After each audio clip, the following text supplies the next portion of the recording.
só do Estado, mas dos agentes do Estado que cometeram o delito. Pois é. Exatamente.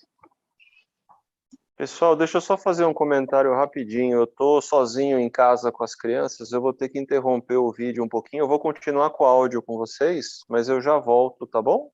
Tá bom. Mas Tá bom, tô Rodrigo. ouvindo vocês aí. Tá legal? Cuida dos filhotes lá. Pois é. Hoje eu vi minha netinha pelo vídeo. Ai, que legal. Pô, que ótimo, Zé. Quase todo dia minha filha coloca no vídeo para ela. Ah, é muito legal, né? Uma babada de avô. Eu vou ganhar um outro sobrinho neto agora. Agora não, ano que vem. Minha sobrinha está grávida. Contou que estava grávida esses dias. É sempre uma alegria, né? Ai, muita alegria, muito. Marco, vamos lá? Vamos. Aqui... Pronto, já estamos no ar.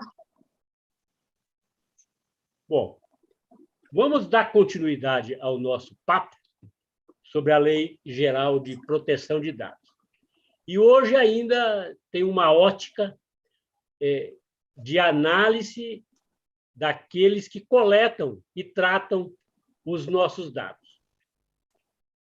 E eu vou começar trazendo aqui uma notícia de jornal para variar de farmácia, de uma decisão judicial que foi publicada pela mídia em geral. Aqui, o texto que eu selecionei foi do Estadão. Então, diz assim: Justiça manda gerente de farmácia pagar 11 mil por vazar receita de fulano de tal.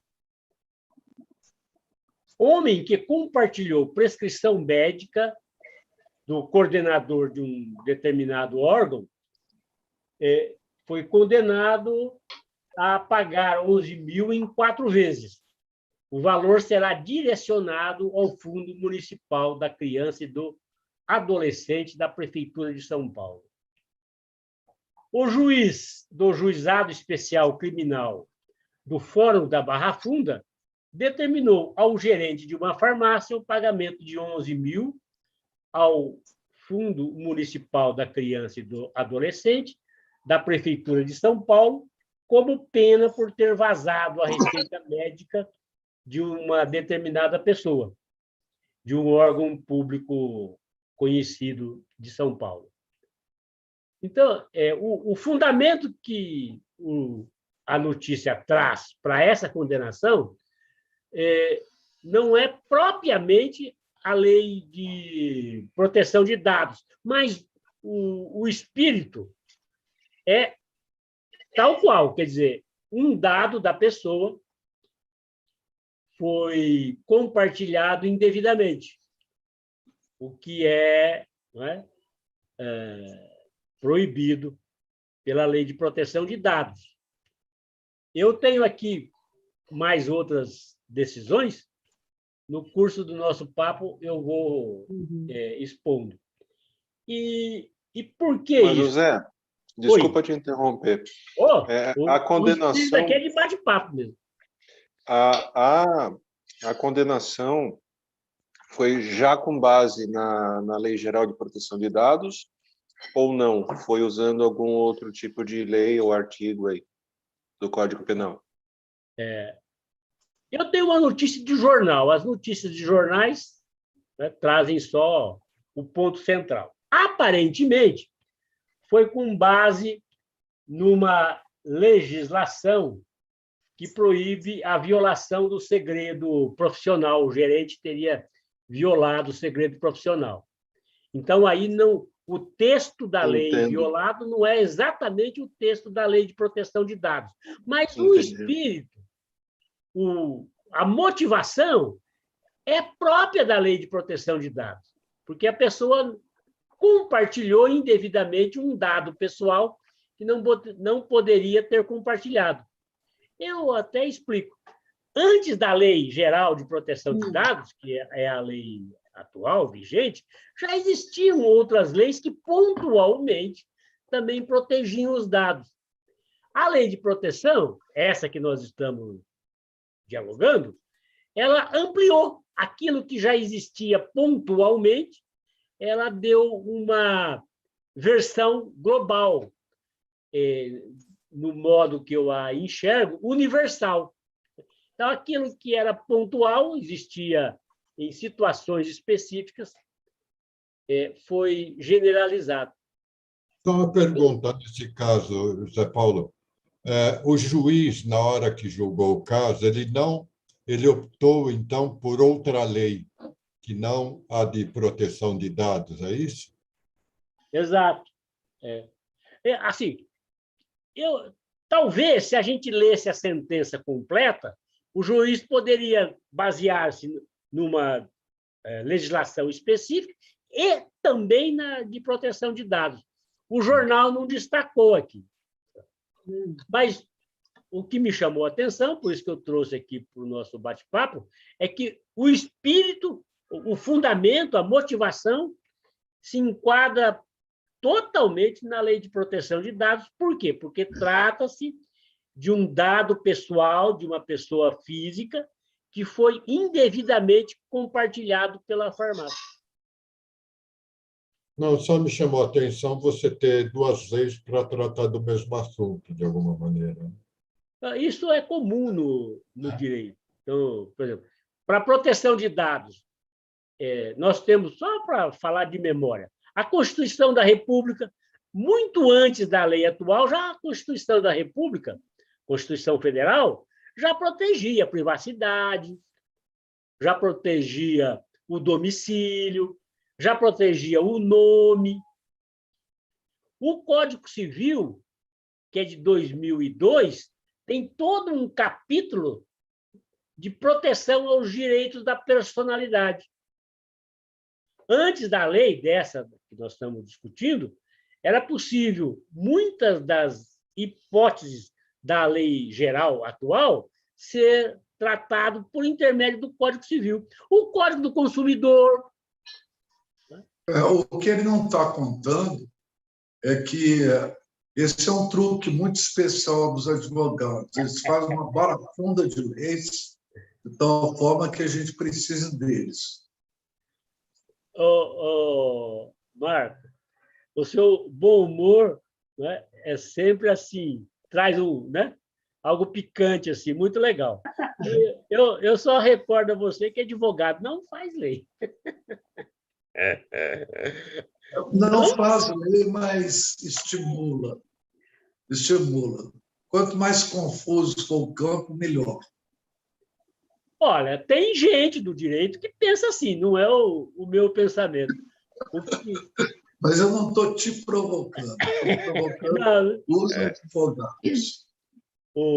Aliás, eu aproveito a picardia do Marco para dizer algo que eu já falei em outras ocasiões, mas o Marco me deu o mote direitinho para eu falar o que eu vou dizer agora.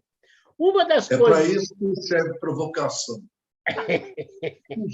Uma das coisas que me faz estar muito ligado a essa lei de proteção de dados é que ela, diferente de outras leis, essa lei ela tem uma boa coerência, ela tem uma boa sistematização. No jeito que eu tenho de ver o direito, para mim, o primeiro requisito de uma boa lei é ser coerente, é ser sistematizada. Uma parte da lei conversar direitinho com a outra parte. E essa lei ela tem essa característica, a Lei de Proteção de Dados. Ela vem primeiro dar os princípios gerais, que já falamos aqui, são ligados aos direitos humanos fundamentais. Depois ela traz conceitos fundamentais, que nós também já comentamos, do titular de dados, do que é dado, a noção de tratamento de dados, quem é controlador, quem é operador. Em seguida, ela fala dos direitos do titular, quais são os direitos do titular, então, como que o titular pode exercer os seus direitos, e depois ela trata das disciplinas gerais do controlador e do operador, ou seja, daquele que cuida, que trata, que coleta os dados. A farmácia, as empresas em geral, o Google e vai por aí afora. Quer dizer, quem coleta os nossos dados. Então, a lei vem e coloca algumas disciplinas, alguns conceitos básicos em torno dessas pessoas, de quem coleta e trata os nossos dados. Aí a lei vem e diz que esses que tratam os nossos dados são responsáveis por eles, pelo tratamento desses dados, né? Que é o ponto, neste momento, que nós estamos dialogando. E eu trouxe esse exemplo, tem outros exemplos aqui. Eu trouxe esse exemplo, que eu li agora da farmácia, porque, tranquilamente, a lei de proteção de dados seria aplicável aqui, sem susto. Talvez o juiz até tenha aplicado. Por quê? Porque a farmácia coletou, tinha um dado na mão e promoveu um compartilhamento indevido. E isto acarreta sanções, que ainda hoje, no nosso próximo bate-papo, eu já vou falar, acentuar mais as sanções. Mas hoje... Ô, Zé Paulo, só uma coisinha. E aí, então, nesse caso, a multa vai para esse fundo municipal de adolescente e criança. Desse caso. Não seria para a pessoa que foi... que teve a violação dos dados? Nesse caso, foi, porque era um tipo especial de processo. Porém, a pessoa individualmente atingida também teria direito a uma indenização. Porque, como é notícia de jornal, a gente não tem todos os dados. Sim. Talvez não, com muita probabilidade, como provocou o Marco, o advogado aqui quis, e o seu cliente, né, quis dar um direcionamento. Disse, olha, como trata-se de uma pessoa de conhecimento público, eu não quero passar a visão de que eu desejo proveito próprio. Então, existe um mecanismo no processo, no direito processual, que direciona o valor para uma entidade. Né?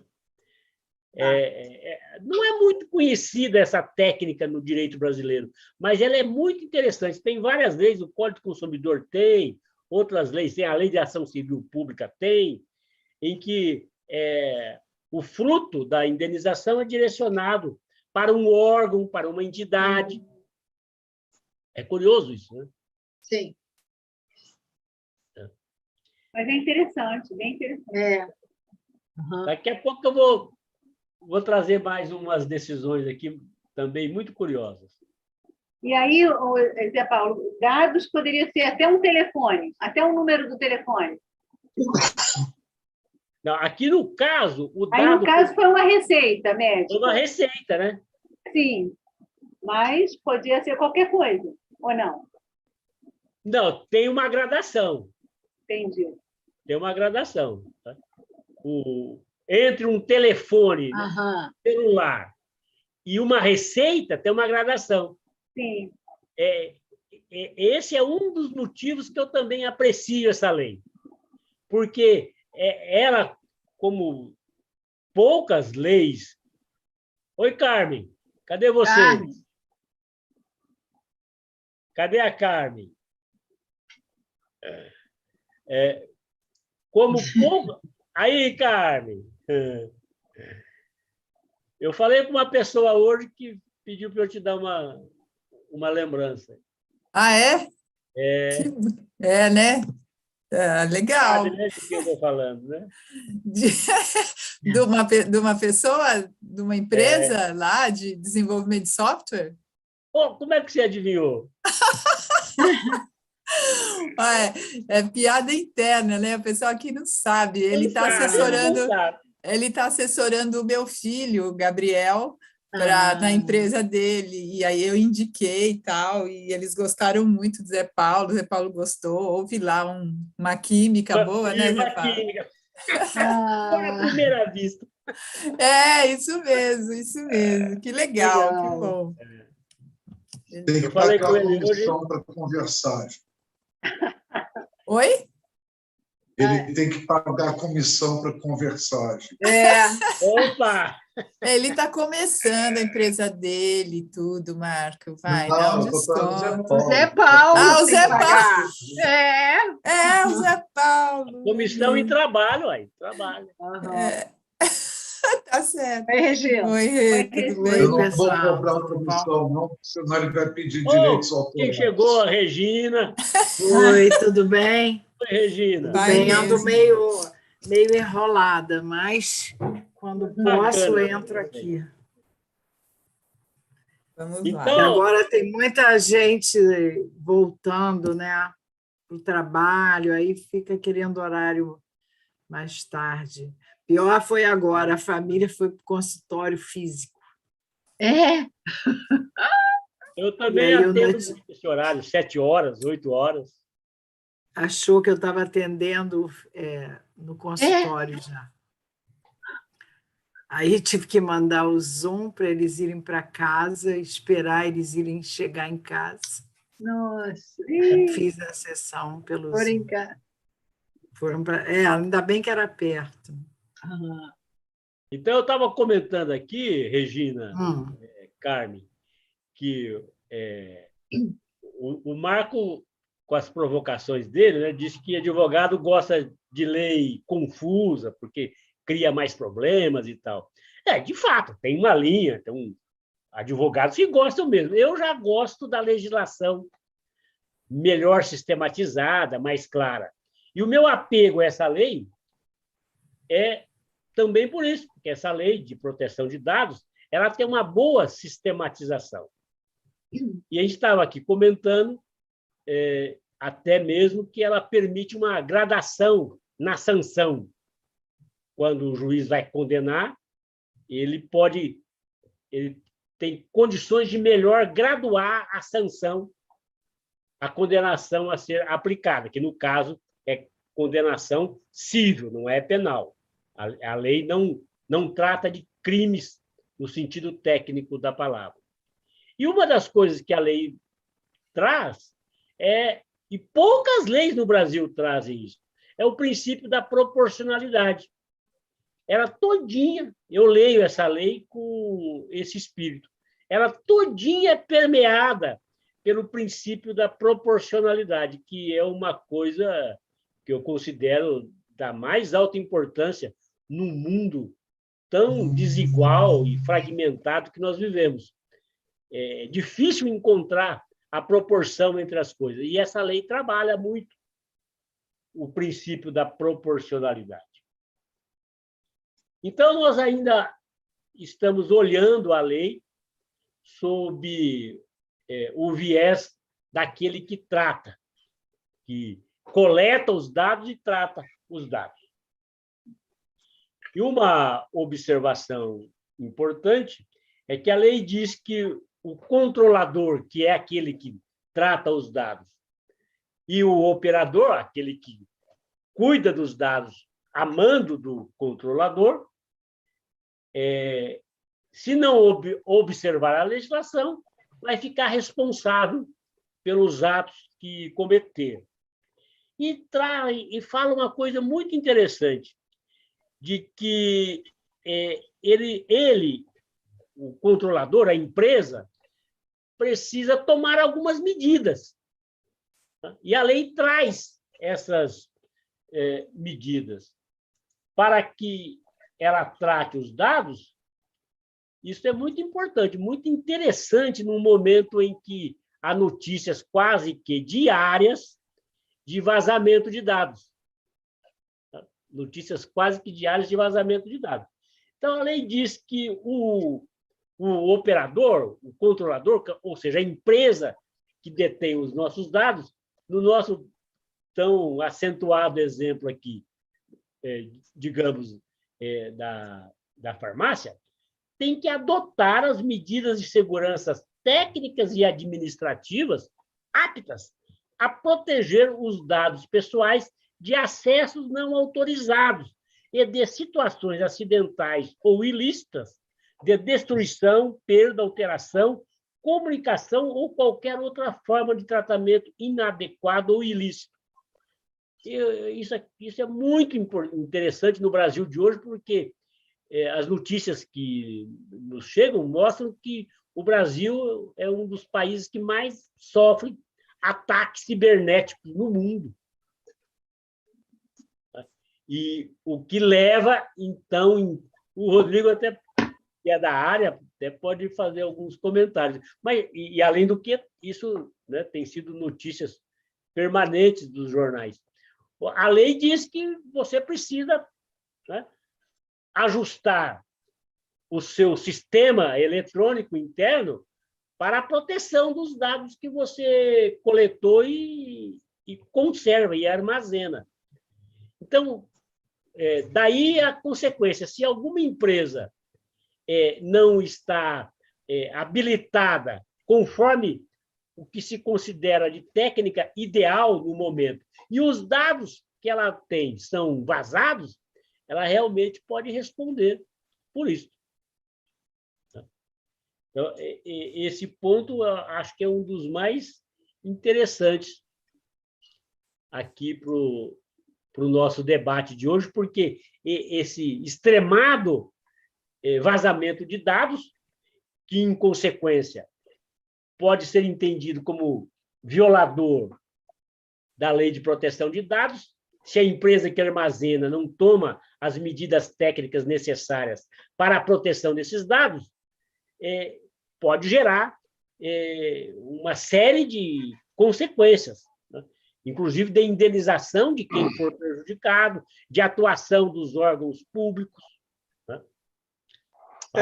O que eu acho uma linha bem difícil de traçar, ou bem tênue, é que,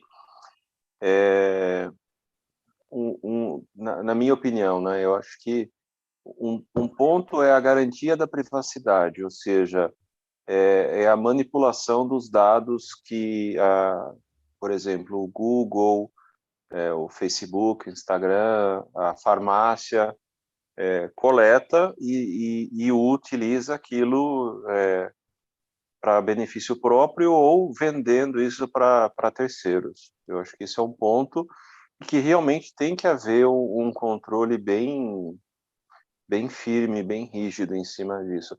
Agora, o que eu acho muito complicado é que, assim, você estava comentando, os brasileiros estão na lista dos hackers mais reconhecidos aqui. A gente tem muita competência nisso, né, para o mal, né? Uhum.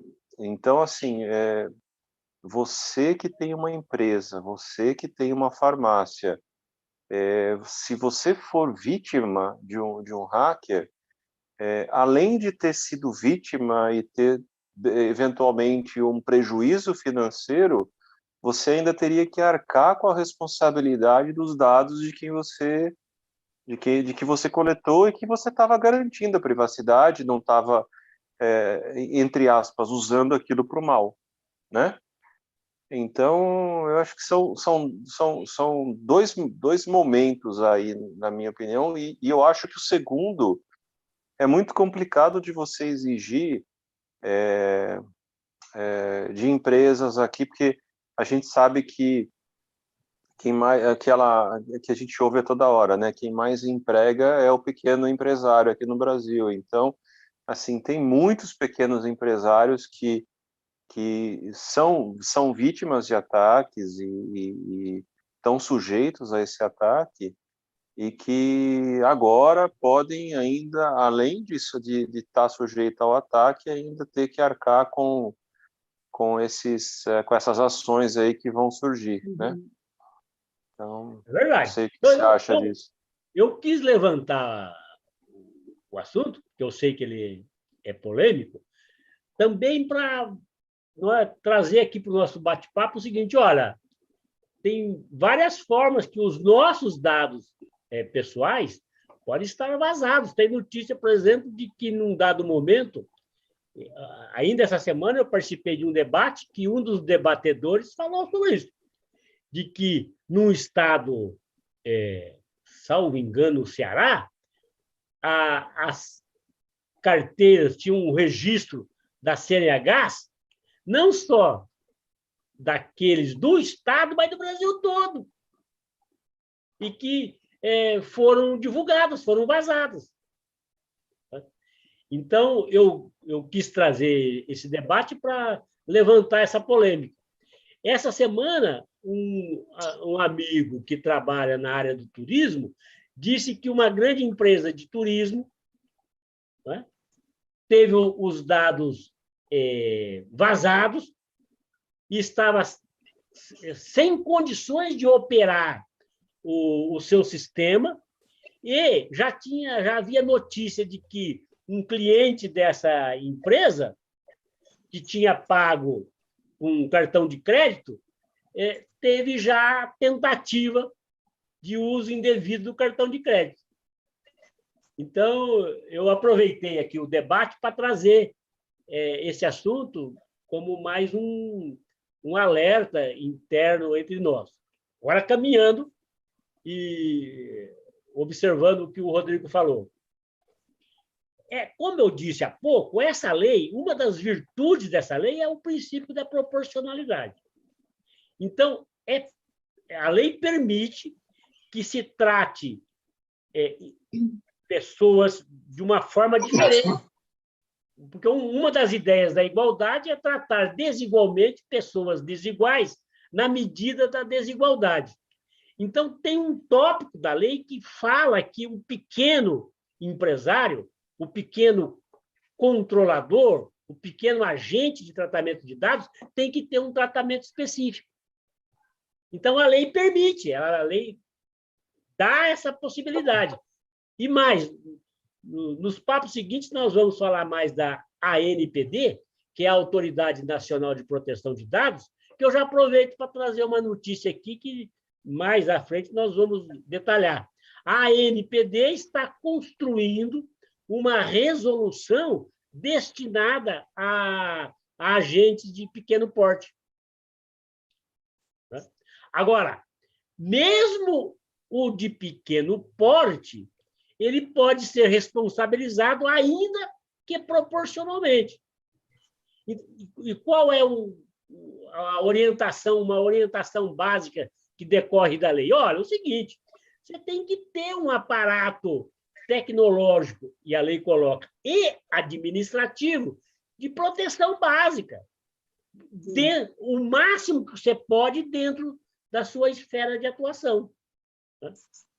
Então, o Rodrigo perguntou como é que eu vejo, é assim que eu vejo, quer dizer, com a ideia da proporcionalidade, que mesmo o pequeno tem que tomar, tem que se esclarecer para tomar medidas, né, para essa proteção mínima, porque, como o Newton gosta de levantar, a privacidade é cada vez mais devassada, e hoje eu trouxe um jurista aqui que acentua isso, fala que não só a privacidade está devassada, mas ele acha que tem que ser mesmo. É isso que é interessante. A Carmen levantou a mão aí. Oi, Carmen. Então, eu queria fazer uma pergunta, aí juntando isso que você falou e com o que o Rodrigo falou, me veio uma questão assim. Quando uma empresa, pequena ou grande, quer dizer, grande não sei, mas enfim, uma empresa média, ela desenvolve um sistema e tal para capturar dados, enfim, ela tem lá dados, mas ela armazena os dados, quer dizer, ela tem um servidor, uma empresa que loca os dados, né? A Localweb, por exemplo, acho que era uma empresa muito grande no setor, não sei se existe ainda, ou se, enfim... Localweb existe. Né? Então, normalmente são essas estruturas que ficam com a responsabilidade, tá lá, o sistema está ancorado lá nas plataformas deles, enfim, não sei nem a terminologia direito, o máximo que eu sei é plataforma, então está lá nas plataformas dele. Agora, aí nesta lei, quem sofre a punição, no caso, são essas grandes plataformas, ou é o cara que, eu tenho lá um sistema, eu sou da farmácia, não peguei essa da farmácia, mas vamos falar, eu sou um comerciante, sou um sei lá o quê, e eu tenho um sistema, mas que esse sistema é ancorado numa local web, no Google Works, que também é uma plataforma enorme de dados. Né? Quem que sofre a punição? É porque esse é um ponto importante, porque quem tem que sofrer é o cara, é a plataforma, que ela que não deu punição. É o operador, né? E não a empresa, né? Então, mas o controlador passou para o operador que está lá tomando esse cuidado, né? Agora, então, você também, que deu os seus dados, você que forneceu os seus dados, a sua relação é com a empresa, não é com quem está colocando lá. Sim, então, só que a lei, né, você como consumidor, você vai acionar a competência. Isso. Mas a minha pergunta é, quem é que vai ser punido? Né? É a plataforma ou o outro cara que está lá, o operador? É essa a pergunta. Ô Carmen, o Marco pensa que a vida de advogado é fácil? Não é fácil, não é fácil. Eu já estava, Carmen, com a minha argumentação prontinha para, no exemplo que vocês deram, e acho que foi a Hilda que falou, diferenciando bem o controlador, que é aquele que coleta os dados, do operador, aquele que, digamos, contrata o serviço da nuvem. Eu já estava com a argumentação minha montadinha para dizer o seguinte, olha, eu repassei meus dados lá para o operador, ele que fez a burrada, ele que arque. Mas estava assim, arrumadinha, já tinha... Veio uma resolução, um guia normativo da NPD que acabou com a minha alegria. Porque na sequência dos nossos papos eu até levanto. Eu achei muito bacana ter levantado essa questão. Veio e diz o seguinte, não, senhor, você como controlador que vai contratar um trabalho, um serviço lá na nuvem, tudo bem, você pode fazer isso, mas você é corresponsável. O operador, vamos dizer, a Microsoft, quem quer que seja que preste o serviço de armazenamento na nuvem, é responsável também. Também é responsável. Entendi. Mas não livra a NPD, pelo menos na posição de hoje, não livra a responsabilidade do controlador, daquela, no exemplo que você deu, o meu escritório coleta os dados dos seus clientes. Sim. E contrata um serviço na nuvem. Aliás, estou até já em vias de contratação. Aliás, já contratei, falta só executar. Deixa eu te dizer, eu não acho que a vida do advogado seja fácil, mas eu tenho certeza que os advogados complicam a vida da gente. Isso eu também acho. Mas tem os que facilitam também. Mas... depende. Também tem os que facilitam. Ainda bem que você não entende de direito, né, Carmen? Ainda bem que a Carmen não entende direito. Não tem aquela frase que fala criar dificuldade para vender facilidade? Não tem isso? Essa é boa. Eu não entendi, Oswaldo. Eu não entendi. Eu sou lenta às vezes, você sabe já. Não.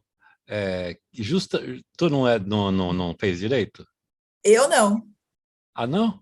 Não. Para mim que você tivesse feito direito. Então, não, eu sou jornalista. Então tá. Então, o Zé Paulo, mas assim, eu penso na minha...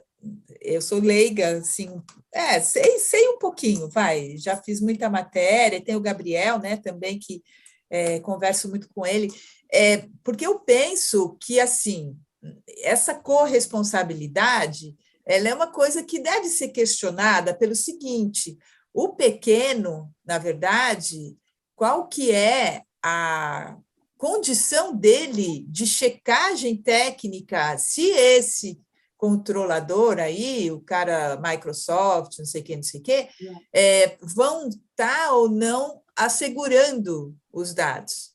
porque ele não é um cara que é especialista no assunto. Ele não tem condição. Eu já acho que é demais mexer com a tecnologia, porque a gente acaba tendo que entender um pouco, porque é tão complexo, né? Então, o mínimo que você tem que lidar, já tem que entender um pouquinho. Mas entender mais, eu não sei como é que vocês, como é que essa lei trata isso, mas eu penso que a responsabilidade maior teria que ser com o controlador mesmo. Agora, Carmen, me parece... Não, me parece que é alguma coisa igual como você contrata qualquer serviço, quando você faz uma compra num supermercado.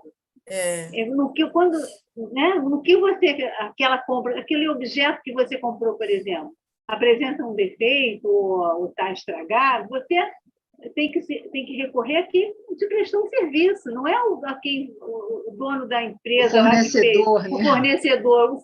O seu acordo, o seu contrato não foi com o fornecedor. Mas, Márcia, vamos falar... É que o objeto hoje complexificou, entendeu? Hoje isso é uma coisa mais complexa. Mas até nesse exemplo que você deu, quando eu vou pegar alguma coisa, quando eu compro, já aconteceu comigo, que eu vou reclamar no supermercado, o supermercado ele vai direto em quem fabricou. Sim, ele te garante como consumidor. Mas sim. Ele depois, a lei lá, a legislação entre eles lá, é a indústria que tem que ficar responsável. Não, ok, eu estou falando isso porque hoje aconteceu isso comigo. Hoje, eu comprei no sábado um saca-rolho. Só que o saca-rolho não abriu, não conseguiu abrir, estava com defeito, não sei se é aquela espiral, o negócio não funcionou. Aí eu levei no supermercado, o outro chegou a dizer para mim, mas a senhora abriu agora. Eu falei, claro, como é que eu vou saber que não estava funcionando se eu não abri?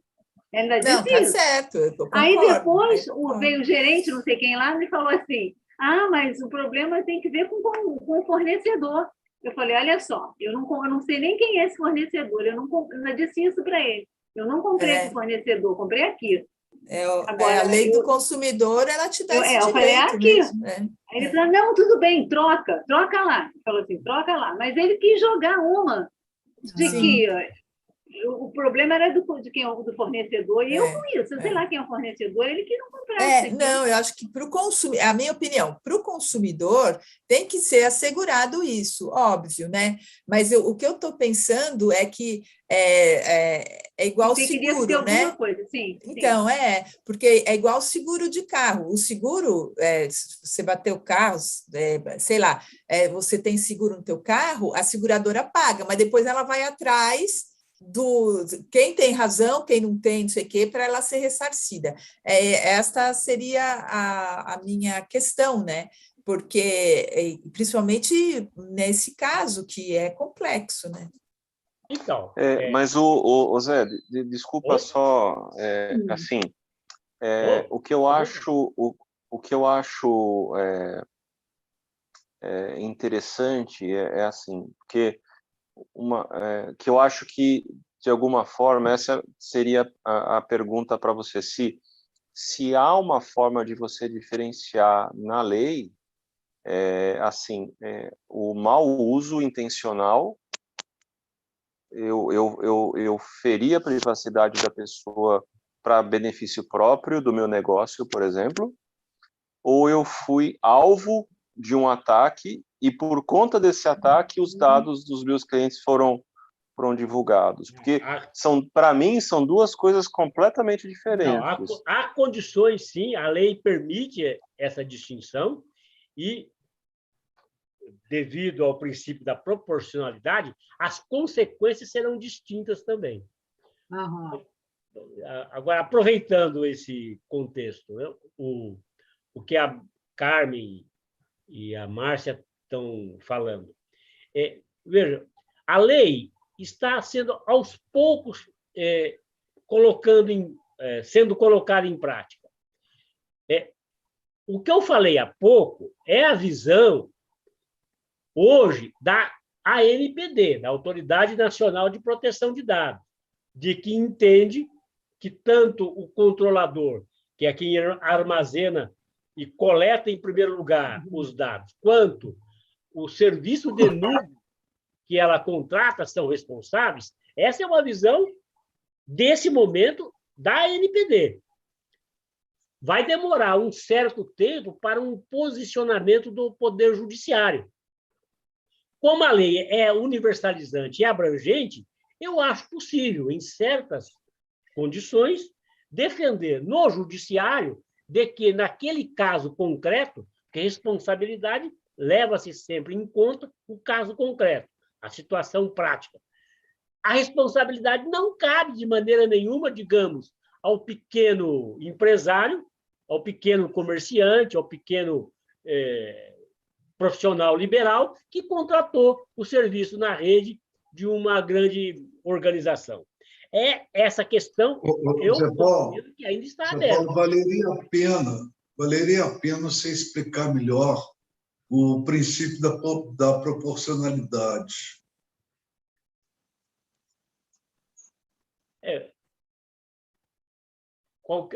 Assim, a própria ideia já dá a noção que... Dá um exemplo, dá um exemplo.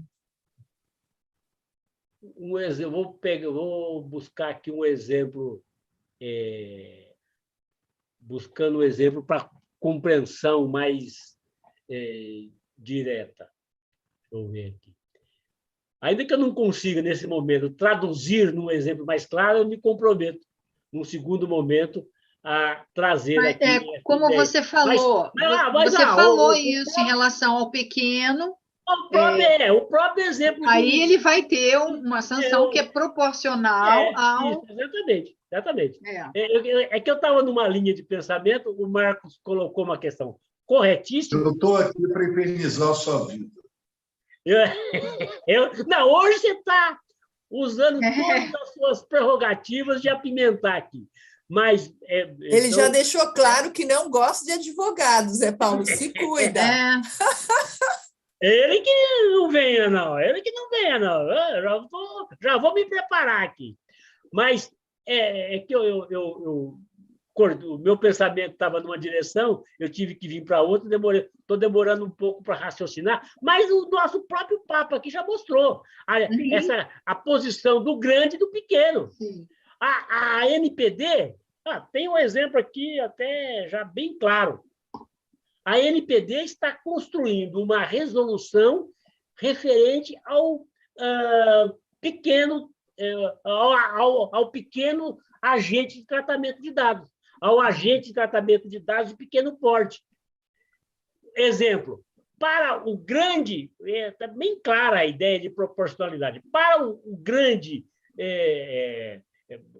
empresário, para o grande controlador de dados, esse tem que cumprir rigorosamente e aprofundadamente todos os requisitos da lei. O pequeno vai cumprir os mesmos requisitos de uma maneira atenuada ou alguns requisitos ele não cumpre.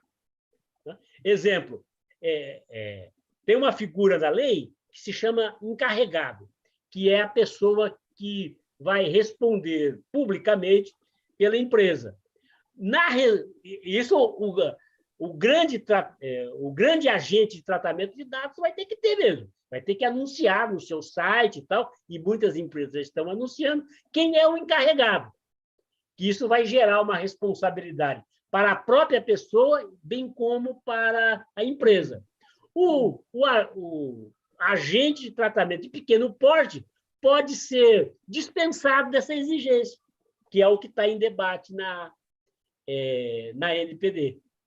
Então, aqui está um exemplo bem claro de proporcionalidade. Outro exemplo, a partir do que disse o Rodrigo, uma coisa é você ter atuação direcionada para agir de forma indevida na coleta e compartilhamento de dados de alguém. A outra coisa é você ser vítima de um ataque. Né? Também cabe aí uma visão a partir da ideia da proporção entre as coisas. Né? Agora, uma pergunta. Deixa eu dar só mais um exemplo, Hilda. Outro exemplo. Localizando um pequeno agente de tratamento de dados. Ele toma todas as medidas que ele pode para proteger os dados até onde ele consegue. Tecnicamente, ele poderia ir um pouco mais adiante, mas aquele é o limite dele. A grande empresa, na mesma situação, terá condições, digamos, de fazer o que ele fez e ampliar as camadas de proteção tecnológica. Mas ele, pequeno, ele podia até aquele momento, até aquele limite. Isso é coisa que o judiciário pode e tem todas as condições de examinar, considerando esse princípio da proporcionalidade, do equilíbrio entre as coisas. A ideia de proporcionalidade tem muita ligação com a noção de equilíbrio.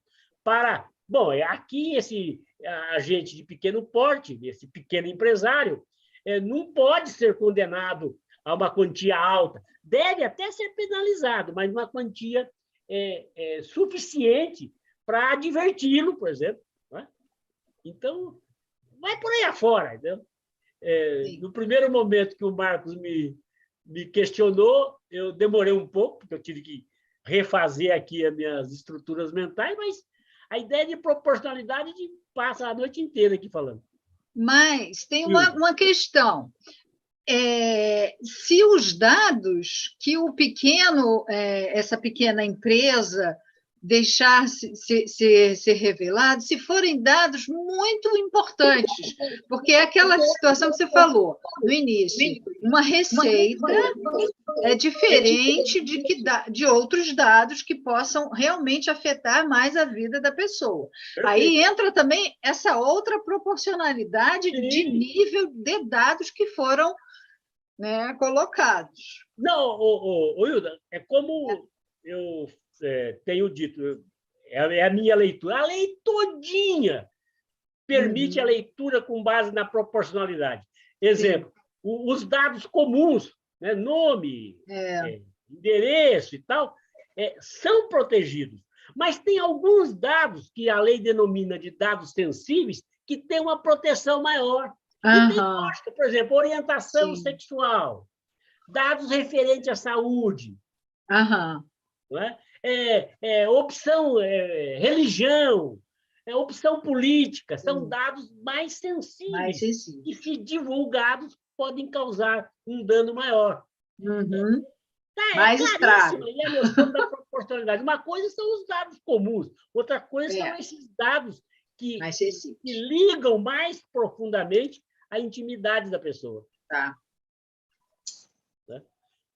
Então, embora o Marcos aproveitando aqui, eu acho que eu tenho que dar um nó nele.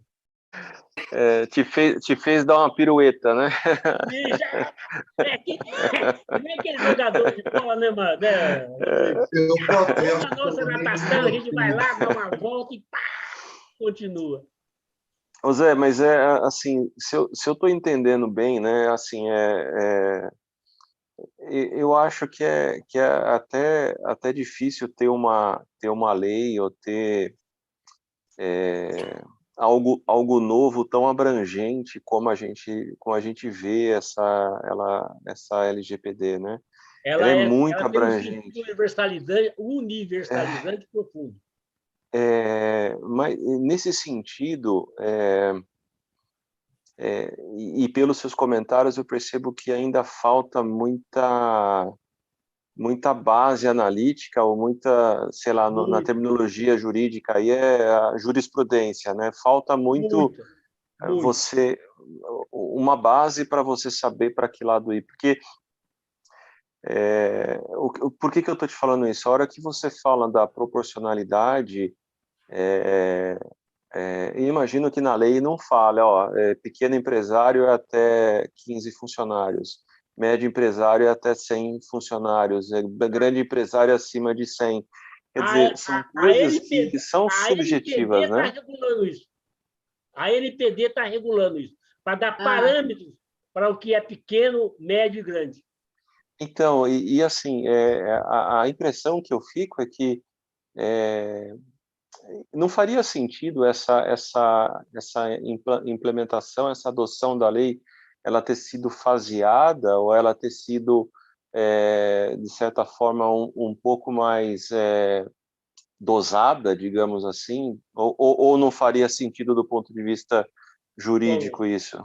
Eu não entendi o que você... Não, por exemplo, o nível de exigência da lei, ela não entrar, não ser binário, não ser ou 0 ou 100%.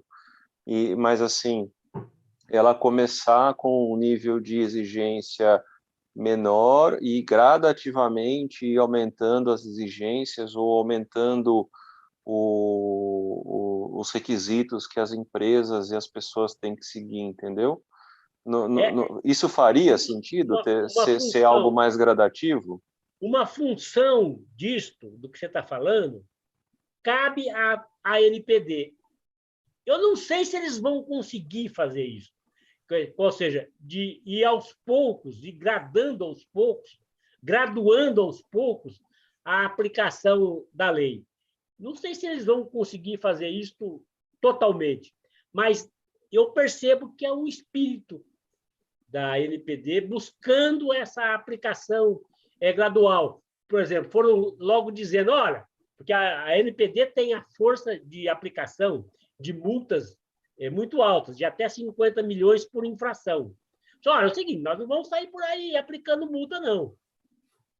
Vamos devagar. A NPD ela pode, pela própria lei, por isso que esse princípio da proporcionalidade, que é muito forte na lei, ao menos na minha leitura, ela permite dar uma simples advertência. Só o senhor advogado, o senhor cometeu um ilícito aqui, mas, olha, vamos lá, não é bem assim, você vai ter uma advertência agora aqui. Então, a lei permite e até onde eu estou acompanhando, há esse espírito da NPD.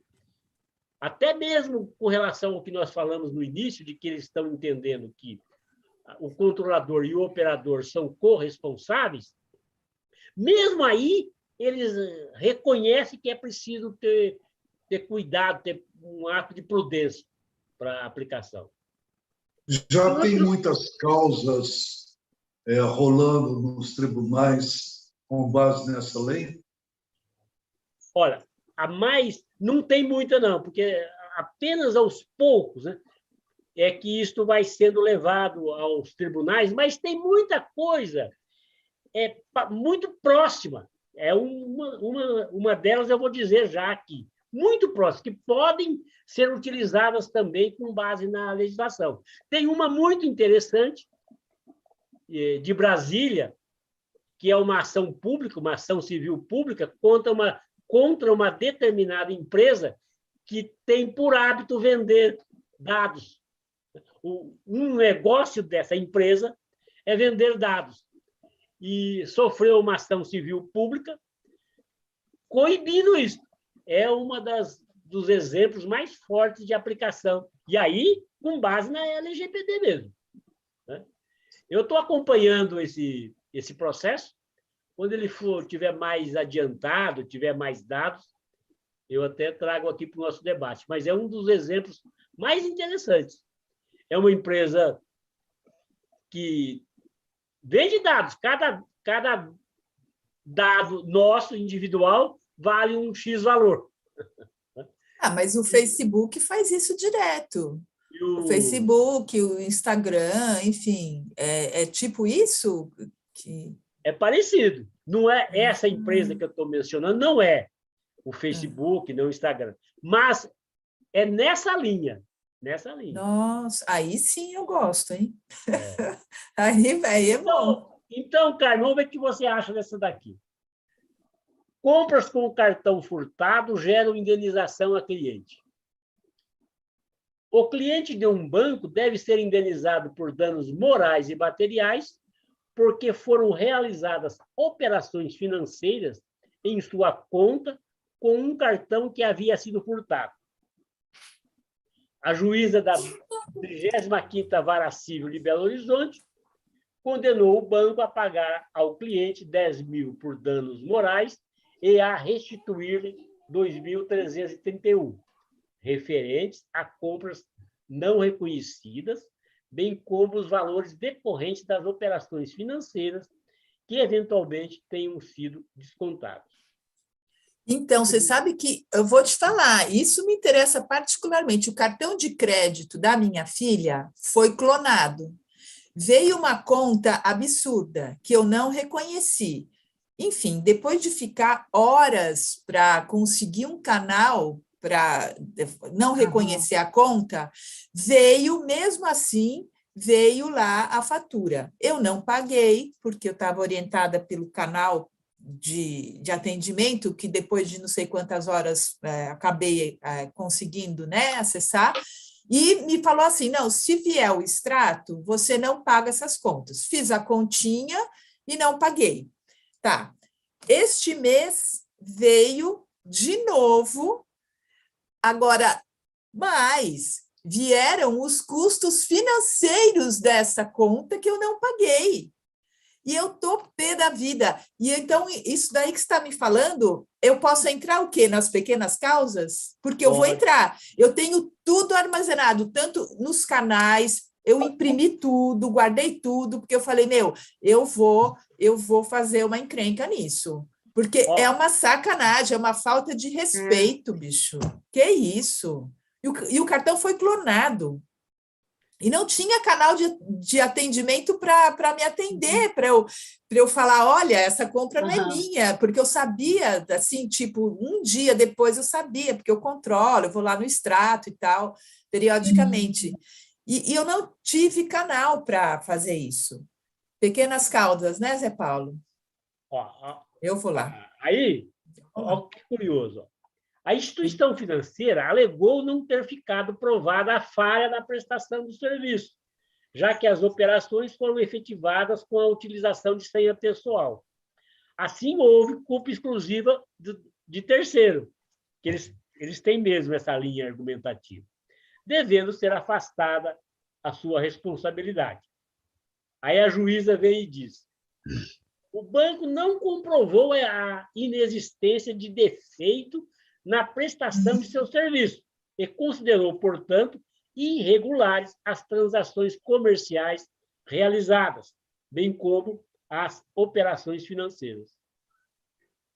E aqui a juíza se fundamentou no Código de Defesa do Consumidor. Completo eu. A Lei de Proteção de Dados e o Código de Defesa do Consumidor são conjuntamente aplicados. Nossa, maravilha saber disso, viu? Porque eu vou atrás, eu fiquei muito indignada. E agora eu estou, desde que veio o cartão de novo, com esse absurdo, quer dizer, eu já falei que não reconhecia, o cartão foi clonado, tarará, veio de novo, e veio agora às custas do que eu não, assim, não paguei. Juros. Quer dizer, eu não paguei os juros e custas financeiras do que eu não paguei. Do cartão, eu falei, gente, que absurdo, parece um mundo louco, assim, teatro do absurdo, né? Isso, não é possível. E olha, o que eu vou completar aqui, que a juíza disse, está dentro desse contexto que nós estamos falando, pequena empresa, grande empresa, consumidor, no caso o banco, que é uma grande empresa. O risco que a grande empresa assume, a responsabilidade pela proteção dos dados. Veio a juíza e disse: a juíza acrescentou que há entendimento de que a conduta de terceiro que consegue realizar operações em nome de outrem não é suficiente para romper o nexo causal, quer dizer, a responsabilidade do banco, pois está dentro do risco que a empresa deve assumir em sua atividade. Claro. Isso porque a instituição financeira, ao disponibilizar sistemas de realização de transações bancárias por meios eletrônicos, cria um risco quanto à ocorrência de fraudes. Não, e fora que eles cobram, pelo menos no meu caso, mas acho que todo mundo que tem cartão de crédito deve pagar um seguro do cartão. Quer dizer, a gente paga um seguro, né? Então, você paga um seguro na verdade, o cartão, as compras que foram lançadas no cartão da minha filha foram de R$ 4.000, eu acho, várias compras, né? De 4.000, no total deu 4.000. Segundo informação, eram compras por internet, não foram compras com o cartão. Ela estava com o cartão, né? E a internet, então, e a empresa não é uma pequena empresa, é a Porto Seguro, é um cartão da Porto Seguro. Não é uma pequena empresa, é uma Big Master empresa. É o meu cartão. Então, não, eu já falei muito, assim, lá, eu liguei para o atendente, falei um monte, falei, olha, você não tem culpa, mas, é o seguinte, que absurdo, vocês não têm um canal para atendimento, e, enfim. E mesmo assim, mas é bom saber, eu vou nas pequenas causas, muito bom. Bom, eu estou vendo o horário aqui, o Marco, cadê o Marco? Eu estou aqui. Está voltando. Eu sei que você, quando vai se aproximando do fim... Eu acho que valeria a pena a gente já partir para uma avaliação, né? Para as pessoas falarem um pouco sobre o que foi importante hoje, né?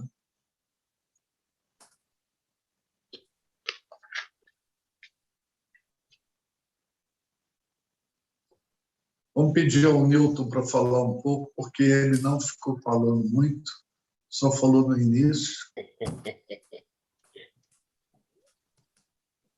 De fato, eu acho, para mim, o que mais tomou a discussão foi essa questão da proporcionalidade da lei, né? E assim, à medida que você foi explicando, né, Zé Paulo, eu vi que essa proporcionalidade é tão grande, parece que ela se aplica em todos os pontos dessa lei, alguma coisa assim. Eu acho que sim. Não é uma questão simples do tipo, para uma mesma transgressão, punições diferentes dependendo do tamanho do transgressor, né? Não, é isso mais é isso que eu percebi. Eu estava tentando resumir nesse aspecto, aí eu percebi que é muito mais, né? Por exemplo, quando diferencia dados comuns de dados sensíveis, no meu jeito de ler, aplica-se o princípio da proporcionalidade. Uhum. Quando diferencia o agente de tratamento de pequeno porte do grande agente, quando permite graduar as penas, lá na frente, a gente vai olhar cada uma das penas estipuladas na lei e fica claríssima a aplicação do princípio da proporcionalidade. Que vai de uma advertência até uma multa de 50 milhões. Eu entendi o princípio, mas não consigo ver em todos os âmbitos que ele é aplicado. Eu sei que é. A prática, a visão que eu tenho é assim, se você tem esse conceito, se você entende que a lei é dotada desse conceito, tudo que você vai fazer em torno da lei, vai aplicar a lei, você se lembra dele. Pois é, mas o princípio da proporcionalidade está me dando a impressão de ainda estar muito baseado na subjetividade do juiz, né? Em parte, Marco, porque a lei traz alguns critérios bem objetivos de quando diferencia os dados comuns de dados sensíveis, ela é objetiva. Quando, na gradação das penas, não custa eu adiantar aqui, quer ver só?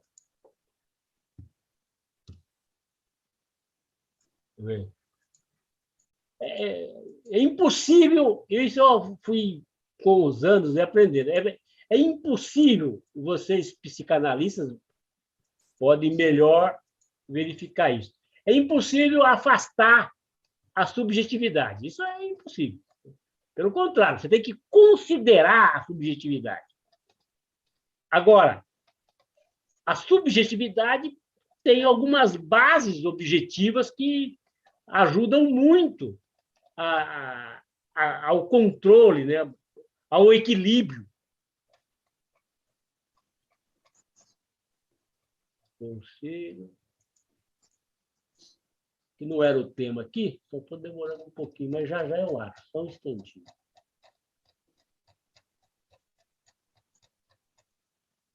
Boas práticas.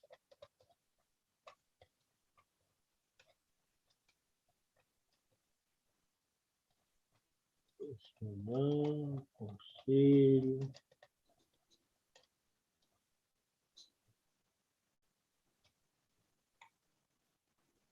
Organizações. Eu estou achando. Constitui, conselho.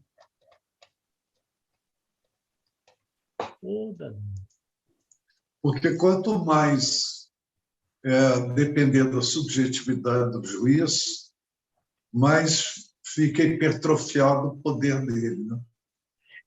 Bom, a questão do poder do juiz cabe também aqui uma leitura especial. Eu já falei outras vezes aqui, considero que o juiz brasileiro é dotado de um poder imenso, incomensurável. E essa lei reforça, sim, o poder do juiz. Não há dúvida. Agora, se for raciocinar um juiz, digamos, sério, razoável, ele tem na lei parâmetros objetivos para a procura da proporcionalidade, que é também o outro nome da ideia de justiça. Então, só para exemplificar aqui, o artigo 52 da lei, né, fala da aplicação de sanções. Então, a primeira sanção é advertência. Simples advertência. Olha, eu estou advertindo aqui e você tem um prazo de tanto tempo para adotar medidas corretivas. A segunda sanção é de multa simples. Uma multa simples de até 2% do faturamento da pessoa jurídica. Do ponto de vista da proporcionalidade, 2%. Não custa lembrar que, na área tributária, você tem multas de 100%, assim, de variados sentidos. Então, advertência, multa simples de 2%. Aí segue. Podendo chegar a multa até 50 milhões. Então, você tem uma advertência, nessa leitura que eu faço. Você tem uma simples advertência, tem a possibilidade de uma multa simples, que pode ir até 50 milhões. Até 50 milhões. Então, se pegar 50 milhões e né, a unidade 1, você tem toda essa gradação aí que o juiz pode ajustar. Vai depender, aí, evidentemente, em parte, do subjetivismo judicial. Vai depender. Não tem como escapar disso. Mas a lei tem alguns parâmetros para colaborar com o juiz. 50 milhões para um Bradesco pode ser uma coisica, e 2% para um funileiro da esquina pode quebrá-lo. Então, mas a lei diz, por isso tem que ler, e esse é um exercício que eu faço, ler a lei com essa visão da proporcionalidade, porque o juiz fala, multa simples de até 2%, até 2%. Na palavrinha até tem um universo. Então, o juiz, vamos imaginar um juiz sensato, pode aplicar uma multa de 0,1%. Ou não aplica multa nenhuma, aplica uma advertência. Eu queria escutar também o Oswaldo e a Regina, que falaram menos. Estou aplicando a lei da proporcionalidade. Da prática, isso aí, de fato, é algo bastante difícil para quem não é advogado, né? Mas eu sou a única coisa a partir de valores, né? Eu realmente eu sou a única que eu consigo dar uma opinião sobre valores, tá? Realmente eu vejo que as leis elas são assim passíveis de infinitas interpretações, né? Então é complicado isso aí. Eu procuro agir, né, no caso, minha ação em certas situações é agir de forma que não possa gerar nenhuma possibilidade de erro. Então, não entro e até dependendo da situação que eu percebo que se tiver risco, eu nem me atrevo a fazer o negócio, porque a complicação é grande. Teve uma compra que também aconteceu comigo, mas foi um valor pequeno, né? E simplesmente eles não consideram, disseram que também pago o seguro do cartão e nada, eu tive que pagar, né? A diferença é que era pouca coisa, né? Era R$ 800, mas é um dinheirinho, né? Você pagou? Você não recorreu? Não recorri, não. Eu ia gastar mais advogado com... Não, tem as pequenas causas, e você não paga, deixa lá e depois recorre, você ganha, Oswaldo. Eu brigo. Ai, meu direito eu procuro sempre. Se você tiver ainda as coisas, vai atrás brigar. Eu teria que já faz algum tempinho já, né? Então. Bem, Regina, vamos lá. Eu fico assim, prestando atenção, eu acho bastante complexo, né? Essa questão da informação, né? Porque quando você for reclamar, ela já foi, né? Igual quando clona o cartão, né? O cartão já foi clonado, é claro que o banco, eu também, na minha experiência, o banco se responsabilizou, né, pela situação, né? Já tive algumas experiências como essa da Carmen. E essa questão dos dados, eu acho um controle dificílimo, dificílimo. Acho muito bom ter a lei para ter a proteção, mas, assim, no meu entendimento, que é pouco, é uma coisa muito rápida, muito atinge, né? Quando você vê seus dados estão espalhados e essa proteção é muito relativa. Me dá sempre essa impressão. Eu venho às suas aulas, escuto o que a lei está fazendo, mas aí fico pensando assim, será que eu ia atrás até chegar nesse operador, nessa grande operadora? Será que eu ia ter disponibilidade, E aí eu fico imaginando o resto da população, entendeu? Eu acho que é uma coisa realmente muito complexa. Tem um conceito que se debate na literatura da área de proteção de dados, que é descontrole informacional. Acho esse conceito fantástico para... Me dá essa sensação sempre. Então, tem nome, né? Tem nome. O que eu cito tem nome. Descontrole informacional. Pronto. Essa semana... A minha síntese é um sentimento que, por mais que a gente queira se proteger, existe um descontrole informacional. Eu participei de um debate... Legal. Eu participei de um debate essa semana que tinha um juiz participando, eu fiz a abertura do debate e tal, e coloquei essas questões, e para que o juiz dissesse, olha, e aí, como proteger os nossos dados? Né? Eu fiz essa proposição. Como eu fui quem abriu o debate, eu coloquei essa questão. E aí a mediadora acentuou, e aí, doutor, onde e como estão os nossos dados pessoais? Aí o juiz falou assim, olha, eu não devia falar o que eu vou falar, mas eu não sei nem aonde estão os meus dados pessoais. E aí ele lembrou desse conceito, descontrole informacional. Em contrapartida, a lei vem e acentua o princípio da autonomia informacional, buscando, com isto, trazer um poder de cada um de nós aos nossos próprios dados.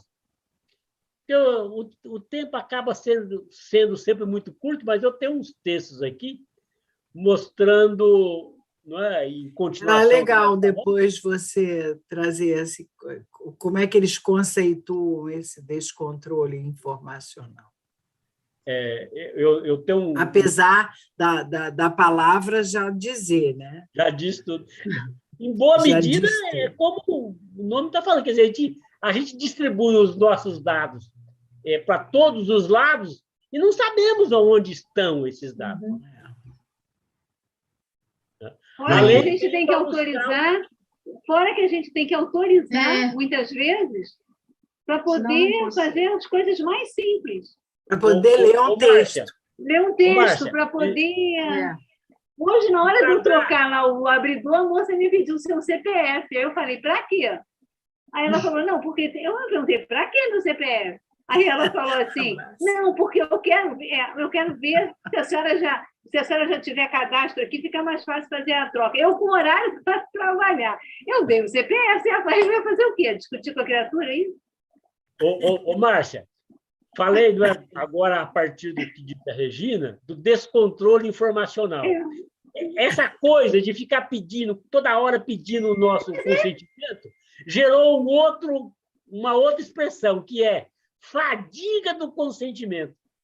Isso. Não, é a vontade de sumir, a vontade de não participar mais nada disso. Então é isso, de fecha o troço, não quero isso. Mas você não pode, eu já não tenho Instagram, não tem coisa que você tem que ter. Exigem tanto o nosso consentimento que gera uma fadiga, né? Você fica fadigado. Uma exaustão. Uma exaustão. E você não faz mais nada se não tiver tudo isso autorizado, senão você não entra em nada. Agora, o que é que eu imagino, o que é que eu proponho? Né? A era digital está aí, não tem retorno. Do mesmo modo que as pessoas, nos séculos anteriores, tiveram que se adaptar... Criar leis, vai ter que criar. Isso nós temos que nos adaptar, agora até lembrando dos nossos debates... Ativamente. Temos que nos adaptar ativamente à era digital, que é, modestamente, o que eu tento fazer. É isso mesmo. E nos ajuda a compreender. E aí a gente só tem a agradecer mais uma vez. Muito obrigada. Obrigada, Zé Paulo. Olha, não é... Ô, Marcos, deixa eu só falar mais um pouquinho, por gentileza. Não é à toa que eu gostei tanto, né, do nosso debate de sábado, quando trouxe as noções de adaptação ativa ou funcional / passiva. Porque eu acho que isso se aplica totalmente a essa era que nós vivemos. A era dos dados está aí, a era digital está aí, não tem retrocesso. Tem que ter as leis de proteção. Não tem retrocesso. Nós temos que agir de maneira a nos adaptar ativamente a essa nova era, que eu acho até que é uma nova era. A gente está tentando fazer. É o que é. Por qual o viés que eu mais conheço? É o viés jurídico, então eu caminho pelo viés jurídico. Mas você pode caminhar pelo viés tecnológico, como caminha o Rodrigo, pelo viés administrativo e assim por diante. Tá certo. Muito obrigada. Obrigada, Zé Paulo. Obrigada, Zé Paulo. Tchau, gente. Valeu, gente. Obrigada. Tchau, obrigada. Tchau. Tchau, até amanhã. Até amanhã. Amanhã. Abraço. Aí, Carmen.